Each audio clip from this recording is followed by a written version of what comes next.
Pero estos niños y estos jóvenes que también reciben educación, que reciben ayuda en el Instituto San Juan de Dios, es una oportunidad más en la vida de ser incluidos. Pero, ¿qué pasa con alguna sociedad? No toda, sino algún sector que todavía no los admite, los continúa rechazando. Hoy hemos invitado a la licenciada Ivonne Terá Salazar, quien es directora del Instituto de Rehabilitación San Juan de Dios, con quien vamos a compartir algunos minutos en esta oportunidad. ¿Cómo está, licenciada? Buenas noches, bienvenida, la saludamos. Desde Punto Noticias le habla José Luis Benítez.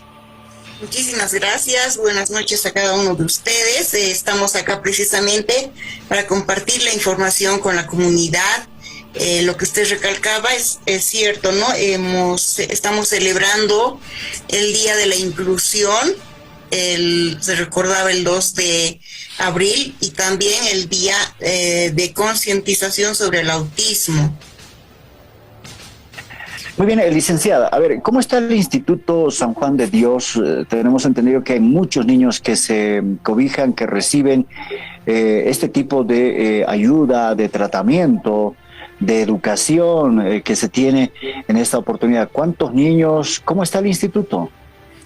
Bueno, el Centro de Educación Especial cobija a personas con discapacidad intelectual, auditiva y múltiple, de grado leve, moderado, grave y muy grave. Atendemos a la población desde recién nacido, valdría la pena de mencionar, estimulación temprana, los niveles de independencia personal, independencia social. Tenemos actualmente 286 estudiantes con discapacidad, los cuales, bueno, van desarrollando este proceso educativo precisamente para fortalecer sus habilidades, potencialidades, intereses, y posteriormente, progresivamente, vayan siendo parte de esta sociedad en diferentes aspectos, en lo educativo, en lo laboral, en lo familiar, en lo artístico, en lo cultural, en lo deportivo, formen parte de todas las acciones, ¿no? En igualdad de derechos. Entonces, nosotros venimos trabajando ya más de 40 años, precisamente formando a las generaciones de personas con discapacidad, y posteriormente ellos sean parte activa de nuestra sociedad. Bueno, ahora, licenciada, ¿cómo vemos esto del autismo en nuestra capital? ¿Es todavía un sector, digamos, con un mito, con un temor? ¿Cómo está en la ciudad potosina el tema del autismo, particularmente la aceptación en la población?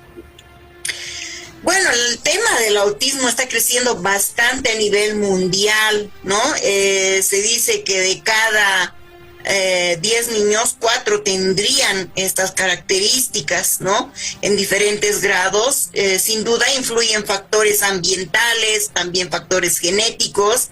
Entonces, sin embargo, la población está creciendo bastante, y creo que no estamos tomando acciones, ¿no? Uno, de información, de concienciación y de atención a esta población. Las personas con autismo, muchos de ellos ya nacen con esa condición, y tienen dificultades para desarrollarse, ¿no? Principalmente la comunicación. Ellos no desarrollan un lenguaje oral. Luego, a medida que van desarrollando, tienen ciertas actitudes, ¿no? Como, por ejemplo, el aleteo, el mover sus manitos, o hacer ciertos movimientos repetitivos, ¿no? Caminar de un lado a otro, no fijar la mirada, no conectarse con los demás. Entonces, esto son pautas que nos llaman la atención ya desde muy temprana edad, y en esa etapa es importante un diagnóstico de estos niños, niñas, y posteriormente iniciar una atención.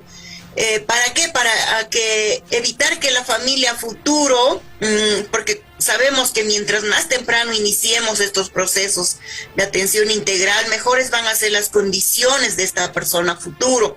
Entonces, la comunicación podemos desarrollar a través de otras técnicas o recursos alternativos, como son los pictogramas.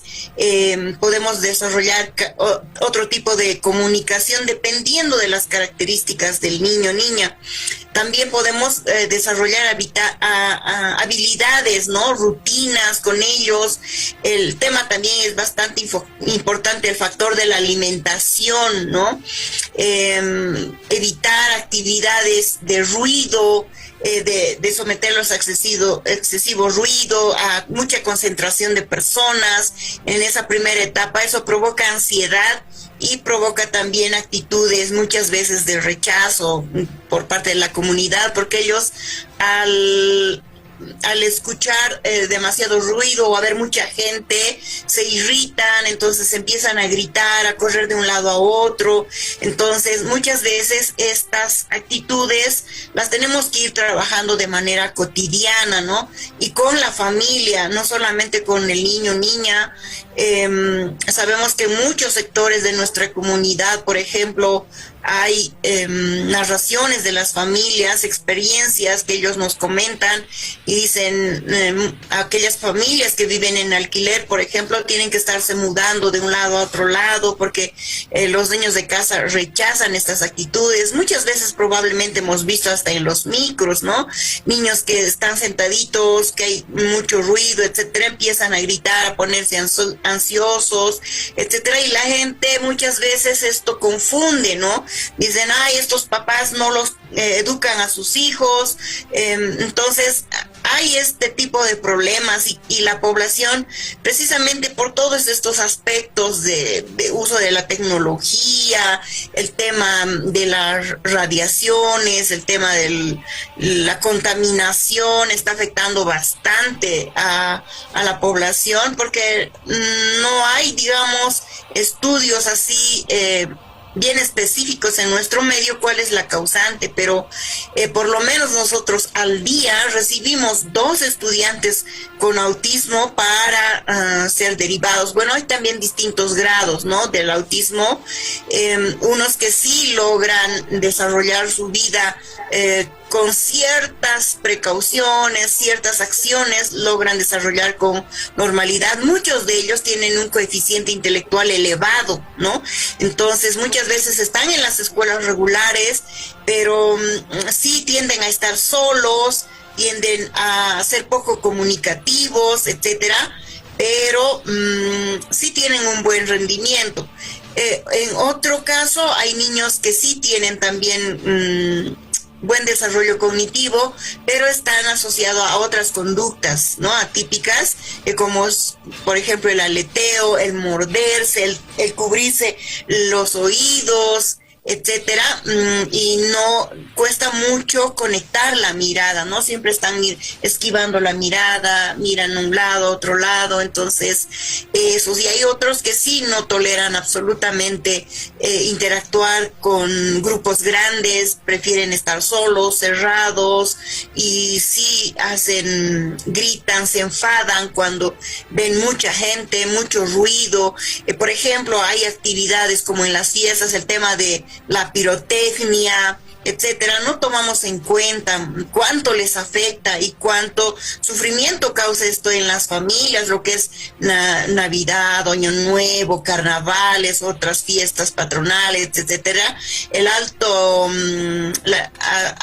ruido provocado por la pirotecnia les altera muchísimo, y en el hogar ellos viven angustiados, sufriendo, y les cuesta mucho a la familia contenerlos emocionalmente a estos niños, ¿no? Ahora, licenciada, ¿cómo uno se da cuenta que va a venir ya desde el vientre que tiene un problema, o va a ser un niño autista, o en el proceder del crecimiento? ¿Cómo las familias se dan cuenta de este aspecto?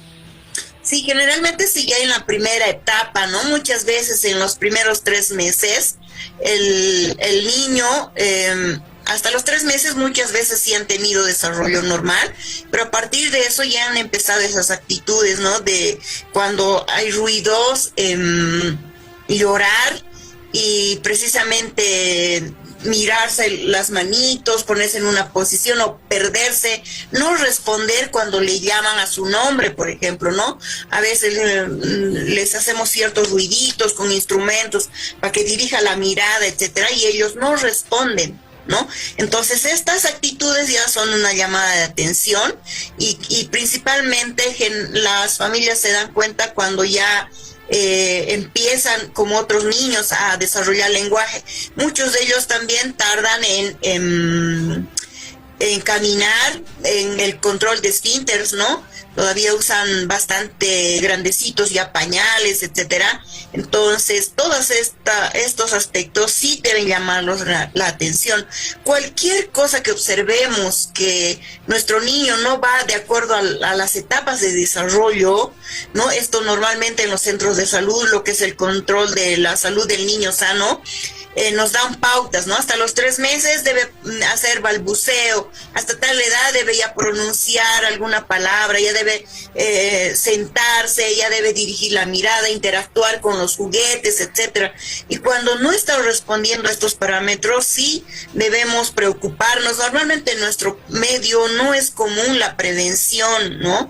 Y la atención oportuna. Entonces, por eso es que cuando ya están grandes, entre los 3, 4 años, muchas veces han empezado la escolaridad y recién son derivados para un diagnóstico preciso en nuestro centro, y cuando la etapa de desarrollo donde podíamos haber establecido algunas estrategias, algunas pautas, entonces ya ha pasado.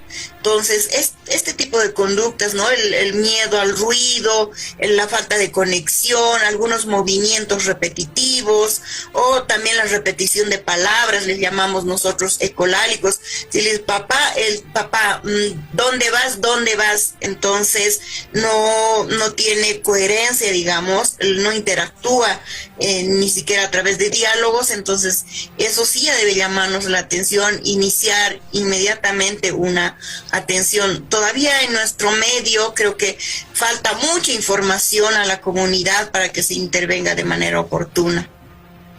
Muy bien, licenciada, agradecidos con su deferencia prestada, y estaremos en alguna oportunidad también visitando el Instituto San Juan de Dios para que nuestros periodistas vean todo el trabajo particularmente. ¿Cuál es el mensaje que le deja a esas familias que también pueden tener un niño con autismo, pero por la vergüenza o no sé, cuál es el mito que encierra a estos niños especiales, puedan llevarlos en su momento para recibir atención, para que puedan ser también incluidos dentro de lo que es un proceso de tratamiento que deben de recibir los mismos? Sí, yo creo que es importante el rol que juegan los medios de comunicación, porque estos llegan a todos los rincones, a todos los sectores sociales, y a través de ellos debemos aprovechar lo que es la información, y la mejor forma es llegar a las instituciones, estar en contacto para ver el desarrollo, hablar con las familias, etcétera. Y creo que es importante que nuestra comunidad vaya perdiendo esas actitudes de discriminación. Creo que somos una sociedad bastante injusta, ¿no? Estamos discriminando permanentemente. Hay muchas barreras en nuestro medio, las barreras arquitectónicas, sociales, actitudinales, y creo que tenemos que ir eliminando de manera responsable estas barreras. Entonces creo que la sociedad debe estar abierta a eso, no tener temor, porque esto nos puede pasar a cualquiera. Nadie está libre actualmente de poder tener un miembro con esas características en la familia, pero ellos representan mucho amor, el cambio de visión en la sociedad para establecer valores humanos, respeto, equidad, valores, etcétera. Entonces les llamamos a la concienciación a toda la comunidad para que cada día seamos más inclusivos, respetemos los derechos y también nos pongamos en el lugar de ellos.